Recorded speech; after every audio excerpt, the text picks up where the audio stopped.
Way to learn economics by EG Economics। Hello everyone, कैसे हैं आप सभी। जैसे कि जो हमारा सीरीज चल रहा है मैक्रो इकोनॉमिक्स का, जिसमें अभी हम पढ़ रहे हैं क्या, एग्रीगेट डिमांड और एग्रीगेट सप्लाई। उसका थ्री पार्ट्स आ चुका है। जो नहीं देखें वो जाके प्लीज़ डिस्क्रिप्शन बॉक्स में उसका लिंक है, वहाँ से जाके आप देख सकते हैं। आज जो हमारा है फोर्थ पार्ट, क्या है हमारा फोर्थ पार्ट है किसका, एग्रीगेट डिमांड और सप्लाई का, जिसमें आज हम पढ़ेंगे सेविंग फंक्शन, उसका टाइप पढ़ेंगे, प्रोपोर्शनलिटी टू सेव क्या होता है वो पढ़ेंगे और डिटेल में जानेंगे। तो ठीक है, आज स्टार्ट करते हैं इस सेशन को। ओके, तो स्टार्ट करते हैं। आज का टॉपिक क्या है मेरा, सप्लाई फंक्शन। कंजम्पशन फंक्शन देख लिए थे, कंजम्पशन का इनकम के साथ कैसा फंक्शन है उसको कंजम्पशन फंक्शन बोलते हैं। और सेविंग भी कुछ नहीं है, सेविंग में बोलता है कि इनकम के साथ सेविंग का कैसा फंक्शन है, कैसा रिलेशन है, उसको बोलते हैं सेविंग फंक्शन। इस डिफिनीशन को डिटेल में देखेंगे बाद में, पहले हम कुछ समझने का कोशिश करते हैं। ठीक है, बोल रहा है क्या, सेविंग फंक्शन बोल रहा है, सेविंग फंक्शन, या इसको बोल सकते हैं क्या, प्रोपेंसिटी टू सेव, दोनों एक ही है। बोलता है फंक्शन का मतलब ही होता है क्या, रिलेशनशिप।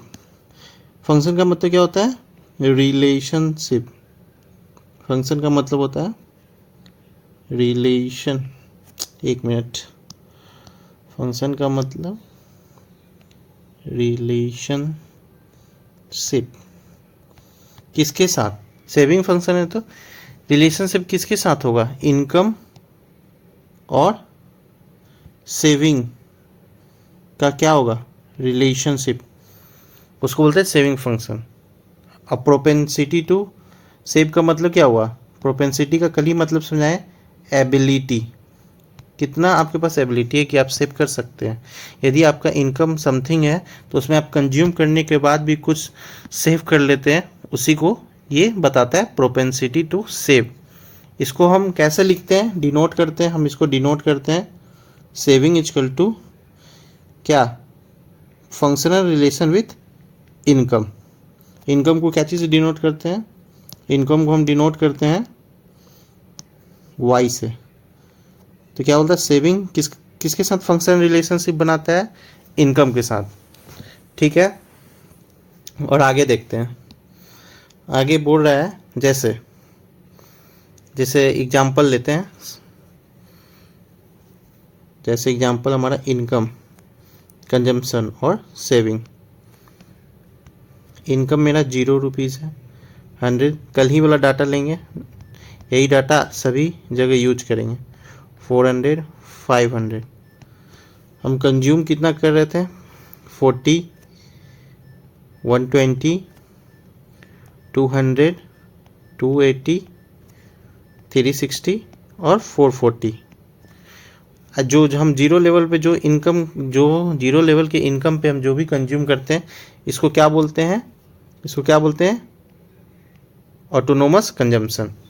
बोल रहा है तो जब हमारा इनकम 0 था, कंजम्पशन कर रहे थे 40, यहाँ से नीचे से देखते हैं, जब मेरा इनकम 500 है लेकिन हम कंज्यूम कर रहे हैं कितना, 440, तो हम कितना सेव कर रहे हैं, 60 रुपीज़। जब हमारा 400 है, हम खर्च कर रहे हैं 360, तो कितना सेव कर रहे हैं, 40। तो यहाँ 20, यहाँ 0, यहाँ क्या कर रहे हैं, माइनस सेविंग हो रहा है मेरा, डिस सेविंग, और यहाँ -40। तो इस पॉइंट को हम क्या बोलते हैं, इस पॉइंट को जहाँ हमारा इनकम और कंजम्पशन इक्वल हो उसको बोलते हैं break even point, BEP, break even point, जहाँ पे सेविंग क्या होगा, 0 होगा। ठीक है, और ब्रेक इवन पॉइंट के नीचे इस पोर्शन को बोलते हैं सेविंग, यहाँ हम सेव करते हैं। यहाँ इस और BEP के ऊपर वाले सेक्शन को क्या बोलते हैं, डिस सेविंग, क्योंकि यहाँ हम सेव नहीं करते हैं, पिछले वाले सेविंग का ही यूज करते हैं।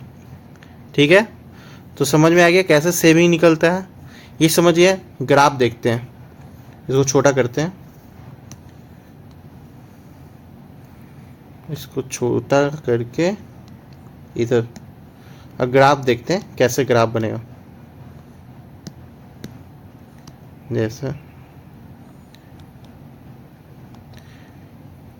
जैसे कंजम्पशन का पॉजिटिव ग्राफ होता था, लेकिन सेविंग फंक्शन का ग्राफ क्या हुआ, निगेटिव होगा, क्योंकि ये माइनस यहाँ डिसेविंग भी हो रहा है। तो डिनोट करते हैं,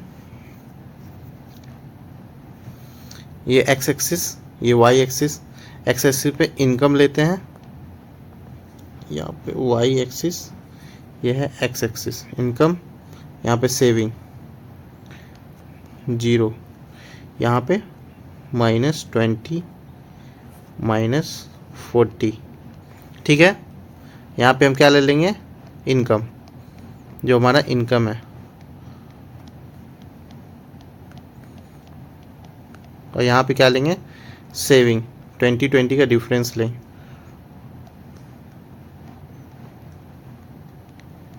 ठीक है, बोल रहा है जब हमारा इनकम 0 था तो हम कितना सेव करते थे, -40। हम यहाँ सेव नहीं कर पाते थे, -40। तो यहाँ से स्टार्ट होगा हमारा ग्राफ। जब हमारा इनकम 100 था तो -20 करते थे सेविंग, तो यहाँ पे 200 के सामने यहाँ क्या हुआ, माइनस, ठीक है, 100 के सामने, सॉरी, यहाँ पे क्या हुआ। अब हो रहा है जब 200 इनकम था तो हम क्या कर लेते थे, 200 कंज्यूम कर लेते थे, तो हमारा सेविंग क्या था, 0, तो 200 पे 0 होगा।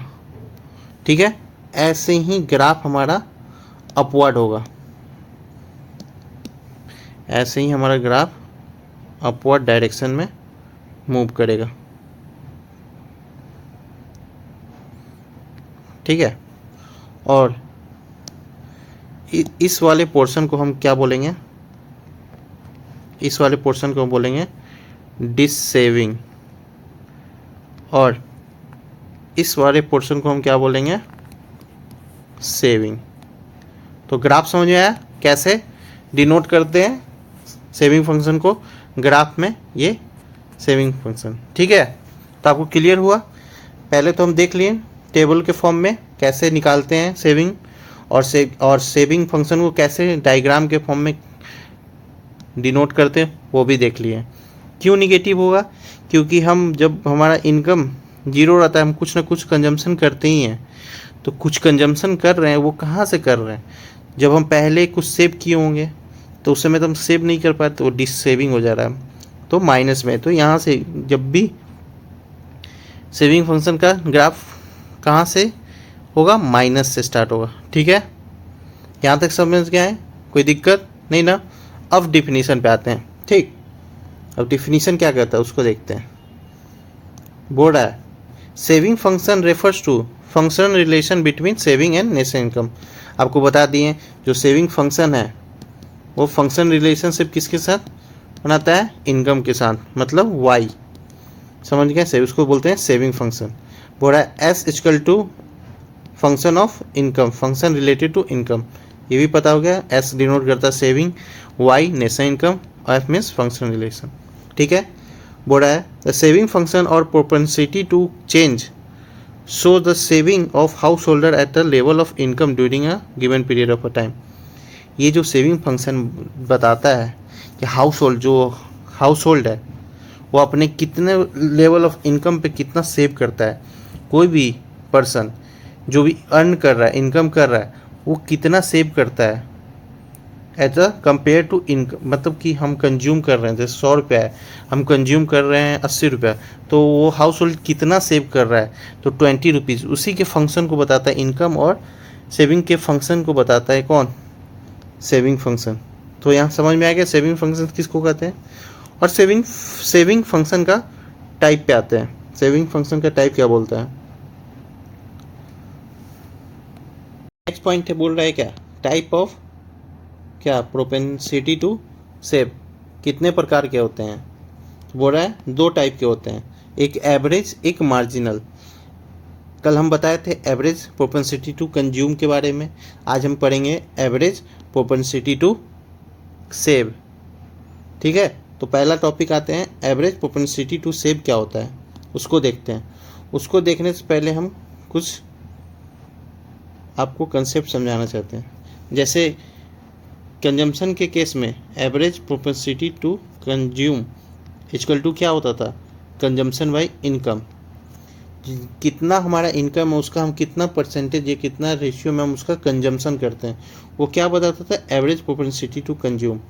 तो वैसे ही सेम है जो हमारा एवरेज प्रोपेंसिटी टू सेव है, वो भी यही बताता है कि इनकम के कंपैरिजन में हम कितना सेव कर रहे हैं। तो ये हमारा क्या बताता है, एवरेज प्रोपेंसिटी टू सेव। तो एग्जांपल देखते हैं, जैसे हमारा इनकम कितना है 100 रुपीज़, कंज्यूम कितना करते हैं 70, तो सेविंग कितना करेंगे हम 30। तो एवरेज प्रोपेंसिटी टू सेव कैसे निकालेंगे, एपीएस निकालेंगे, सेविंग बाय इनकम। सेविंग कितना है मेरा 30 और इनकम कितना है 100, तो कितना आ जाएगा 0.3 या 30%। तो बोल रहा है अपने इनकम का 30% क्या कर ले रहा है, सेव कर ले रहा है। तो वही बताता है क्या, एपीएस एवरेज बताता है कि सेविंग कितना परसेंट कर रहा है अपने इनकम का। वो कैसे निकालेंगे, एपीएस से। ठीक है, समझ में आ रहा है। जैसे हमारा इनकम है 500, कंजम्पशन करते हैं हम कितना 400 और सेविंग कितना करेंगे 100। तो एपीएस क्या होगा हमारा, एपीएस होगा 100/500 मीन्स 0.2 और 20%। बोल रहा है अपने इनकम का, जो उसका 500 इनकम है उसका कितना परसेंट सेव कर रहा है, 20% सेव कर रहा है, कितना 100 रुपीज़। तो एवरेज प्रोपेंसिटी टू सेव कैसे निकालते हैं, समझ में आ गया। अब इसके डिफिनीशन पे आते हैं। ठीक है, डिफिनीशन क्या बोलता है, डिफिनीशन बोल रहा है average propensity to save refers to ratio of saving to the corresponding level of income. यह रेशियो बताता है किसका, सेविंग और इनकम का ये रेशियो बताता है, corresponding। वही यहाँ बताया जा रहा है, APS equal to saving by income. समझ में आ गया कि एवरेज प्रोपेंसिटी टू सेव क्या होता है। इसका कुछ पॉइंट देखते हैं, इंपॉर्टेंट पॉइंट जानते हैं। ठीक है, जो इंपॉर्टेंट पॉइंट बोल रहा है, पहला point, APS can B zero. APS zero हो सकता है, तो इसको हम देखते हैं होगा कि नहीं। ठीक है, जैसे एक एग्जांपल लेते हैं, एपीएस जीरो हो सकता है कि नहीं। जैसे इनकम हमारा 100 रुपीज़ है, कंजम्पशन भी हम कर रहे हैं 100 रुपीज़, तो हमारा सेविंग क्या होगा 0। इनकम है 100 रुपया, हम उसका पूरा का पूरा हम कंजम्पशन कर ले रहे हैं, खा ले रहे हैं, पी ले रहे हैं, ख़त्म कर दे रहे हैं, तो मेरा सेविंग क्या हो जाएगा 0। तो इस केस में एपीएस क्या होगा 0/100 मीन्स 0। तो ये स्टेटमेंट सही बोल रहा है। क्या बोल रहा है, एपीएस कैन बी 0, एपीएस 0 हो सकता है। ठीक है, यहाँ समझ में आ गया कैसे 0 हुआ। नेक्स्ट पॉइंट बोल रहा है एपीएस कैन नेवर बी 1 और more then 1। APS can never B मतलब कभी नहीं एक से ज़्यादा या एक हो सकता है। ठीक है, इसको भी हम बताते हैं कैसे, आपको एक्सप्लेन करते हैं। एपीएस बोल रहा है कि कभी एक नहीं हो सकता और एक से ज़्यादा नहीं हो सकता। कैसे, जैसे हमारा इनकम है 100 रुपीज़, किस केस में एक होगा हम वो बताते हैं। इनकम है मेरा 100 रुपीज़, सेविंग क्या है मेरा, हम पूरा इनकम जो हमारा 100 रुपीज़ उसको हम पूरा सेव कर लेंगे, कंजम्पशन किए ही नहीं। इस केस में तो हो जाएगा मेरा सेविंग क्या 1, जो एपीएस क्या हो जाएगा 1 हो जाएगा। लेकिन ऐसा हो नहीं सकता क्योंकि हम कुछ ना कुछ कंजम्पशन करेंगे ही, बिना कंजम्पशन किए हुए नहीं रह सकते। जैसे हमारा इनकम क्या रहता है 0 भी रहता है, तो हम कुछ ना कुछ कंज्यूम करते हैं, ऑटोनोमस कंजम्पशन करते हैं। तो ये पॉसिबल नहीं है कि हम पूरा इनकम को बचा लें सेविंग के तौर पे। तो कभी नहीं एक होगा हमारा एपीएस। समझ में आया क्यों नहीं होगा, क्योंकि हमारा कंजम्पशन 0 नहीं हो सकता। यदि 0 होता है तब आता है 1, तो हमारा कंजम्पशन कभी जीरो होता ही नहीं है, कुछ ना कुछ हम करते ही हैं लेवल ऑफ कंजम्पशन, उसी को बोलते हैं ऑटोनोमस कंजम्पशन। जब हमारा इनकम भी जीरो रहे तब पर भी कुछ ना कुछ कंजम्पशन करेंगे। तो सेकेंड पॉइंट क्लियर हुआ, APS can never be one or more than one. Third point बोल रहा है APS can be negative or less than one. बोल रहा है एपीएस निगेटिव हो सकता है और लेस देन वन हो सकता है, एक से कम हो सकता है और निगेटिव भी हो सकता है। कैसे, इसको भी हम देखते हैं। एपीएस एक से कम तो हो सकता है, उसको बताते हैं इनकम 100 रुपया है, कंजम्पशन कर रहे हैं हम 80 रुपीज़, सेव कितना कर रहे हैं 20, तो हमारा एपीएस क्या होगा, क्या 20/100 0.2। तो ये एक से कम है, तो ही बोल रहा है एपीएस क्या होगा, एक से कम होगा। ठीक है, ठीक है ना, ये भी क्लियर हुआ। एपीएस एक से हमेशा कम रहेगा। ठीक है, और एपीएस निगेटिव होगा कि नहीं, एपीएस कैन भी निगेटिव होगा, एपीएस निगेटिव भी होगा। किस केस में बताओ, किस केस में? जैसे हम सेविंग में देखे हैं कि हमारा सेविंग फंक्शन निगेटिव जाता है, निगेटिव हो सकता है, ठीक है, लेकिन होता नहीं है। एपीएस हमेशा जीरो या निगेटिव और यह एक से कम होगा। ठीक है, समझ में आ गया। नेक्स्ट पॉइंट बोल रहा है APS raise with increase in income. बोल रहा है एपीएस जो एवरेज प्रोपेंसिटी टू सेव है, वो एपीएस हमारा इंक्रीज करेगा जब हमारा इनकम क्या करेगा, इंक्रीज करेगा। जब हम ज़्यादा से ज़्यादा कमाएंगे तो हम ज़्यादा से ज़्यादा सेव करेंगे, एक पॉइंट ही तक ना कंज्यूम करेंगे जब तक मेरा वांट्स नहीं सेटिस्फाई होगा। जब हमारा वांट्स नीड सब सेटिस्फाई रहेगा उसके बाद हम तो सेव ही करेंगे। तो हमारा एपीएस इंक्रीज करेगा कब, जब हमारा इनकम इंक्रीज करेगा। यहाँ तक समझ में आया, इंपॉर्टेंस ऑफ एपीएस अच्छे से समझ में आ गया होगा। ठीक है, कोई प्रॉब्लम है तो वीडियो को पॉज करिए, पीछे जाके अच्छे से क्लियर करिए। अब नेक्स्ट पॉइंट क्या बोल रहा है, मार्जिनल प्रोपेंसिटी टू सेव क्या होता है। ठीक, मार्जिनल हम पहले यहाँ समझाते हैं आपको मार्जिनल के बारे में। मार्जिनल, मार्जिनल मतलब क्या होता है, एडिशनल। जैसे हमारा इनकम कितना है 100 रुपीज़, अब बढ़ के कितना हो गया, पहले हमारा क्या था, कंजम्पशन मेरा 70 था, तो सेविंग क्या होगा मेरा 30।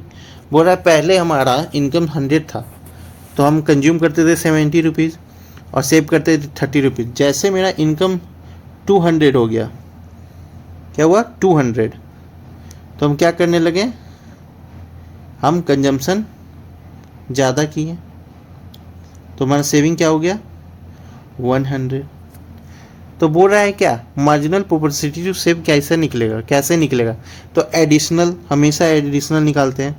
जैसे सेविंग, जैसे एवरेज था उसका सेविंग, जैसे चेंज निकालते हैं, कितना चेंज हुआ हमारे इनकम में और हमारे सेविंग में, वो देखेंगे हमारे इनकम और हमारे सेविंग में कितना चेंज हुआ। चेंज को क्या बोलते हैं, डेल्टा एस, फॉर्मूला है delta S by delta Y income. तो हमारे इनकम में कितना चेंज हुआ, एम पी एस निकाला, हमारे इनकम में कितना चेंज हुआ, हमारे इनकम में 100 का चेंज आया। ये कितने का चेंज है 100 में, लेकिन हमारे सेविंग में कितना का चेंज आया 70 का। गलती हो गया, 1 मिनट, ये ऊपर लिखा गया है। जैसे यहाँ देखते हैं हमारे सेविंग में कितना का चेंज आया 70 का, हमारे इनकम में 100 का, तो क्या आएगा 0.7 और 70%। बोल रहा है हमारे इनकम में चेंज होने से, हमारे इनकम बढ़ने से हमारा सेविंग कितना परसेंट बढ़ा है, 70% बढ़ा है। समझे, जो पहला हमारा इनकम था, अब जो इनकम हुआ है उसमें हमारा सेविंग कितना परसेंट बढ़ा है, 70% बढ़ा है। और मार्जिनल प्रोपेंसिटी टू सेव निकालने का फॉर्मूला क्या है, delta S by delta Y, मतलब saving, change in saving, saving में कितना हुआ है और इनकम में कितना हुआ है, उससे क्या पता चलेगा कि हमारे सेविंग के परसेंटेज में कितना चेंज हुआ है। तो समझ में आया, तो डिफिनीशन पे आते हैं। डिफिनीशन बोलता है marginal propensity to save refers to, ratio बताता है चेंज इन सेविंग और चेंज इन इनकम बोल रहा है। सेविंग में कितना चेंज हुआ और हमारे इनकम में कितना चेंज हुआ, उसके रेशियो को ही बोलते हैं एमपीएस। तो एमपीएस निकालने का फॉर्मूला है delta S by delta Y. ठीक है, यहाँ देखिए एक एग्जांपल है, जैसे हमारा इनकम 0 है, 100, 200, 300, 400। सेविंग क्या दिया हुआ है, सेविंग कंजम्पशन यहाँ नहीं लिखा है, सेविंग है -40, -20, 0 और 20 और 40। 0 पर क्या बोलते हैं, ब्रेक इवन पॉइंट, बीईपी, जहाँ सेविंग 0 होता है। तो हमारा सेविंग कैसे निकलेगा, चेंज इन सेविंग, तो ये फर्स्ट और निकले, क्या निकलेगा, कितना का डिफरेंस है, 20 का, इसमें 20 का, 20 का, 20 का, सेविंग में 20 का डिफरेंस है और इनकम में 100, 100, 100 का। तो एमपीएस हो गया यहाँ हमारा, एमपीएस क्या होगा, एमपीएस क्या होगा, सेम होगा। ठीक है, कैसे निकालते हैं समझ में आ गया। और कुछ इंपॉर्टेंट पॉइंट देखते हैं एमपीएस के बारे में। बोल रहा है if the entire additional income is saved, यदि हम इंटायर एडिशनल इनकम क्या करें, सेव कर ले, तो क्या होगा, डेल्टा चेंज इन कंजम्पशन 0 होगा, देन एमपीएस 1 होगा। इसको समझते हैं। फर्स्ट पॉइंट क्या बोल रहा है, यदि जो हमारा इनकम है, जैसे हमारा इनकम है 100 रुपीज़, ठीक है, हम सेव क्या कर ले रहे हैं, 100 रुपीज़। हम क्या कर रहे हैं अपने इनकम का, जैसे इसको आपको समझाते हैं, एक मिनट, फर्स्ट पॉइंट समझाते हैं। फर्स्ट पॉइंट क्या बोल रहा है, जैसे मेरा इनकम है 100 रुपीज़, बढ़ के हो गया 200, हम कंजम्पशन करते थे 70, ठीक है, और सेविंग था मेरा 30। तो बोल रहा है जैसे मेरा इनकम चेंज हुआ, इनकम बढ़ा, तो हम क्या करने लगे, पूरा एडिशनल जो इनकम बढ़ा हम पूरा क्या करने लगे, सेव करने लगे। तो कितना 30 था, एडिशनल कितना बढ़ा 100, तो क्या करने लगा, कंजम्पशन 0 हो गया, यहाँ कंजम्पशन कुछ नहीं किया, मतलब कि बोल रहा है कि पूरा सेव कर लिया अपना इनकम, तो सेविंग क्या हो जाएगा, 130 हो जाएगा। ठीक है, ठीक है, 130 समझ में आ रहा है। तो कैसे निकलेगा, एमपीएस बोल रहा है, MPS change in delta S, तो डेल्टा एस क्या हो जाएगा 100, और चेंज इन इनकम क्या हो जाएगा 100, तो यहाँ 100/100 करेंगे तो क्या हो जाएगा 1। तो वही बोल रहा है, जब हम पूरा इनकम को सेव कर लेते हैं, जैसे हमारा इनकम था 100 रुपीज़, अब बढ़ के कितना हो गया 200। पहले हम कंज्यूम करते थे 70 यूनिट और सेव करते थे 30 यूनिट, लेकिन जब हमारा इनकम बढ़ा तो हम क्या किए, पूरा का पूरा पैसा सेव कर लिए, कंज्यूम किए ही नहीं। तो कंजम्पशन मेरा क्या हुआ 0, पूरा सेव किए तो क्या होगा 130। ठीक है, तो इसका डेल्टा निकल जाएगा, चेंज कितना हुआ 100 का, इनकम में कितना का 100 का, तो क्या हो गया एमपीएस 1 हो गया। यहाँ तक समझे।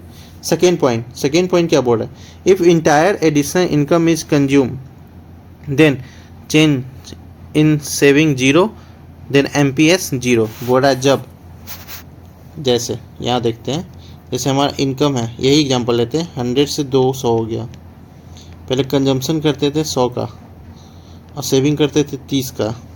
ठीक है, अब बोल रहा है कि हम पूरा एडिशनल जितना एक्स्ट्रा कमा रहे हैं उसको हम पूरा कंज्यूम कर ले रहे हैं, क्या कर रहे हैं, खा जा रहे हैं। तो क्या हो जाएगा, इतना 170 हो जाएगा हमारा कंजम्पशन। पहले हम 70 करते थे, जब हमारा चेंज हुआ, मतलब इनकम बढ़ा, तो हम क्या किए, वो पूरा कितना बढ़ा इनकम 100 रुपीज़, तो हम 100 रुपीज़ पूरा कंज्यूम कर लिए, तो कितना हो गया मेरा कंजम्पशन 170, और सेविंग क्या हुआ 0। जब 0 हो गया तो हमारा एमपीएस कैसे निकलेगा, चेंजिंग सेविंग में कितना का चेंज है 0 का, और हमारे इनकम में 100 का, 0 से कोई भी डिवाइड करो तो 0 आता है। तो यहाँ समझ में आएगा एमपीएस 0 होगा जब हम पूरा इनकम, एडिशनल इनकम को कंज्यूम कर लेंगे, तो हमारा सेविंग क्या हुआ, चेंज इन सेविंग क्या होगा 0 होगा, और एमपीएस 0 होगा। ठीक है, ये समझिए। थर्ड पॉइंट देखते हैं, the value of MPS vary between 0 and 1। जो वैल्यू है एमपीएस का वो किस में वैरी करेगा, 0 और 1 के बीच में, ना 1 से ज़्यादा होगा ना 1 से कम होगा। ठीक है, जीरो का केस देख लिए, जीरो कब आता है जब हम पूरा का पूरा कंज्यूम कर लेंगे, और 1 कब आता है जब हम पूरा का पूरा सेव कर लेंगे। ठीक है, और इसके बीच ही में रहेगा हमारा एमपीएस। तो एमपीएस समझ में आ गया। इसके डिफिनीशन पे भी समझ लेते, डिफिनीशन समझा दिए हैं। एमपीएस क्या होता है, change in saving as proportion to change in income. हमारे इनकम में चेंज होने से हम कितना परसेंट चेंज हुए, मतलब कितना चेंज हुआ हमारा सेविंग, उसको परसेंटेज में निकालने का फॉर्मूला है, ये भी बता दिए। क्लियर हो गया। तो आज क्या क्या क्लियर हो गया, सेविंग फंक्शन क्या होता है, type of propensity to save क्या होता है, एवरेज प्रोपेंसिटी टू सेव क्या होता है, मार्जिनल प्रोपेंसिटी टू सेव क्या होता है, इतना क्लियर है। ठीक है, लास्ट और पॉइंट पे आते हैं जो बोल रहा है relation between APC and APS. APC और एपीएस में क्या रिलेशन है, इसको हम अच्छे से समझते हैं। एपीसी पहले तो इनकम इक्वल टू क्या होता है, कंजम्पशन प्लस सेविंग। ठीक है, ठीक है ना। तो हम डिवाइड करते हैं, डिवाइड, एक मिनट,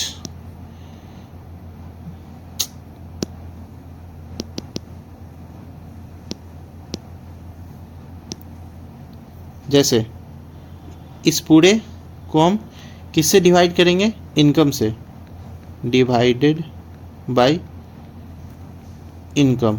तो क्या आएगा, income divided by income equal to consumption divided by income plus saving divided by income.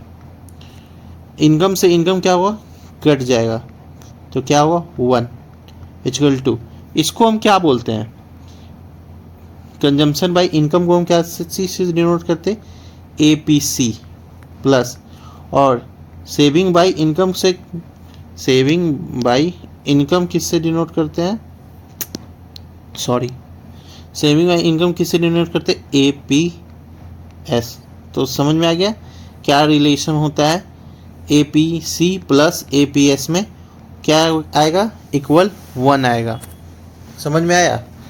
तो यहाँ क्या कर रहा है कि जब हम एपीसी प्लस एपीएस को जोड़ेंगे तो हमेशा 1 आएगा। जैसे हमारा इनकम है 100 रुपीज़, क्या है हमारा इनकम, हम कंज्यूम कर रहे हैं कितना, कितना कंज्यूम कर रहे हैं, कंज्यूम कर रहे हैं 70, तो मेरा सेविंग क्या हुआ 30। ठीक है, ठीक है ना। तो वही बोल रहा है कि ये दोनों को जोड़िए, एवरेज कैसे निकलता है, कंजम्पशन का एपीसी निकालना तो कैसे निकलेगा, 70/100, और एपीएस निकालना है तो कैसे निकलेगा, 30/100। तो कितना आएगा, 0.7 और 0.3 आएगा। तो ये फार्मूला में पुट करते हैं। फार्मूला क्या बोल रहा है, एपीसी कितना है हमारा, एपीसी हमारा 0.7 प्लस एपीएस 0.3, ये 1 के इक्वल आ गया। तो प्रूव हो गया एपीसी प्लस एपीएस किसके इक्वल होता है, 1 के। ठीक है, नेक्स्ट रिलेशन देखते हैं एमपीसी और किसका, एमपीएस का। तो हम कैसे निकालते हैं, इनकम इक्वल टू क्या होता है, कंजम्पशन प्लस सेविंग। लेकिन मार्जिनल के कंडीशन में क्या होता है, मार्जिनल के कंडीशन में चेंज निकालते, इनकम में चेंज होने से हमारे कंजम्पशन और सेविंग में क्या चेंज हुआ। तो पहले क्या होता है, मार्जिनल ऐसे निकालते हैं, change into saving plus change into consumption और सेविंग। इसको डिवाइड करेंगे, डिवाइडेड बाय डेल्टा आई से। ठीक, तो क्या आएगा, delta I by delta I equal to delta C by delta I plus delta S by delta I. तो delta I से डेल्टा आई हो गया, तो क्या हो गया 1, और इसको क्या कहते हैं, delta C by delta I को बोलते हैं marginal propensity to consume, plus delta S by delta I को क्या बोलते हैं, मार्जिनल प्रोपेंसिटी टू सेव। तो क्या निकल के आया, मार्जिनल प्रोपेंसिटी टू कंज्यूम और marginal propensity to save equal to क्या होता है, 1 होता है। सॉल्यूशन बनाते हैं, उसको भी समझ लिए। तो ये वाला क्लियर हुआ हमारा कि एमपीसी और plus M P S equal to क्या था 1 होता है। तो समझ गए relation of M P C और एम पी एस का, ये क्लियर हुआ। और क्या समझे हम आज, relation between A P C और ए पी एस, ये भी क्लियर हुआ। तो आज हम क्या क्या पढ़े, आज हम सब पढ़े हैं सेविंग फंक्शन क्या होता है, प्रोपेंसिटी टू सेव क्या होता है, उसका टाइप क्या होता है, एवरेज प्रोपेंसिटी टू सेव क्या होता है, उसका इम्पोर्टेंस क्या है, कैसे निकालते हैं एवरेज प्रोपेंसिटी टू सेव, फिर मार्जिनल प्रोपेंसिटी टू सेव देखें, और उसका फार्मूला क्या है, उसको कैसे निकालते हैं वो क्लियर किए, और कुछ इंपॉर्टेंट पॉइंट देखें एमपीएस से रिलेटेड। फिर हम सब देखें क्या, उस सब ग्राफ देखें, कैसे एमपीएस का ग्राफ होता है, कैसे एपीएस का ग्राफ होता है, वो क्लियर हुआ। और रिलेशन देखें एपीसी में और एपीएस में, और एमपीसी में और एमपीएस में कैसा रिलेशन होता है, उसको भी डिराइव किए, कैसे फार्मूला निकलता है उसको भी डिराइव किए।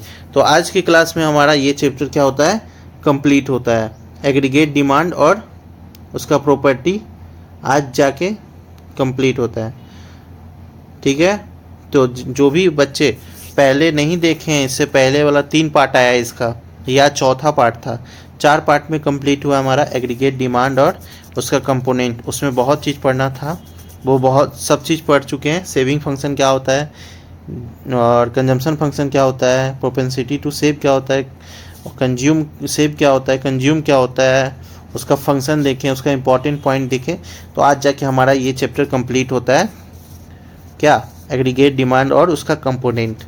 और जो भी नहीं देखे हैं इससे पहले वाला वीडियो, तो डिस्क्रिप्शन बॉक्स में उसका लिंक है, वहाँ से जाके पहले वो वीडियो कंप्लीट करें, फिर ये वीडियो देखें, तो पूरा क्लियर हो जाएगा ये चैप्टर, ठीक है। और साथ ही साथ नोट्स बनाते चलिए, नोट्स बहुत इंपॉर्टेंट है। हम बार बार बोल रहे कि नोट्स आप साथ में साथ बनाते चलिए, आपको रिवीजन करने में बहुत ईजी होगा। बार बार वीडियो देख के समझना बहुत मुश्किल है एग्ज़ाम के टाइम में, लेकिन आपका नोट्स तैयार रहेगा तो आप नोट्स को रिवाइज कर लीजिएगा तो कोई दिक्कत नहीं होगा। इसलिए नोट्स कंपलसरी है कि आप बनाइए, पेन लीजिए, कॉपी लीजिए, साथ ही साथ बैठ के वीडियो को पॉज करके क्या करिए, बनाइए, ठीक है। और जो भी लाइक नहीं सब्सक्राइब नहीं कर रहे हैं वो बहुत गलत कर रहे हैं। लाइक सब्सक्राइब करिएगा तो मोटिवेशन मिलता है कि और अच्छा वीडियो कंटेंट ला के आपको प्रोवाइड करें ईजी वे में, जिसको आपको समझने में भी बहुत ईजी हो। इसलिए तो इसका नाम है इकोनॉमिक्स का, ईजी इकोनॉमिक्स। कितने ईजी तरीके से हम आपको इकोनॉमिक्स बता सकते हैं, इसीलिए इस चैनल का नाम भी है ईजी इकोनॉमिक्स। जितना ईजी से ईजी हो सकता है हम समझाने का कोशिश करते हैं, एक्सप्लेन करने का कोशिश करते हैं। तो आपका काम है मन लगा के पढ़िए और लाइक और सब्सक्राइब करते जाइए। और जो प्रीवियस जो हमारा सीरीज चला माइक्रो इकोनॉमिक्स का, उसमें हम 4-5 चीज़ पढ़ चुके हैं। क्लासिफिकेशन ऑफ गुड्स पढ़ चुके हैं, नेशनल इनकम पढ़ चुके हैं, मेथड ऑफ नेशनल इनकम कैसे कैलकुलेट करते हैं वो पढ़ चुके हैं, मनी पढ़ चुके हैं, बैंकिंग पढ़ चुके हैं, और आज हमारा एग्रीगेट डिमांड और उसका कंपोनेंट भी ख़त्म हो गया है। तो हम सबका 6 चैप्टर कंप्लीट हो गया अभी तक इस सीरीज में। आगे ऐसे ही सपोर्ट करिए तो और पूरा सीरीज ऐसे ही स्मूथ चलेगा। रोज़ हमारा वीडियो आता है, आप अच्छे से देखिए और लाइक एंड सब्सक्राइब करिए। Thank you for watching this video, good bye.